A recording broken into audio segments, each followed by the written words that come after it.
Move offline when you can. So we've got 3 cars ahead, Norris, Perez and Ricciardo. Sainz, full second ahead of them, doing 25.7.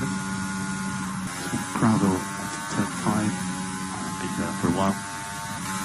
And chassis dash set position 6, Verstappen at 0.7. The hottest temps around the lap is turn 11. So Verstappen at 0.6. So suggesting strut 6 is pointing time. Gap to Verstappen 0.7. Got race with 2 second temps. Good job. Verstappen 0.7. So Verstappen at 0.6. You will have DRS. So you trigger twice the loop at turn 11. And unfortunately fuel temps still not under control. So Verstappen 0.7.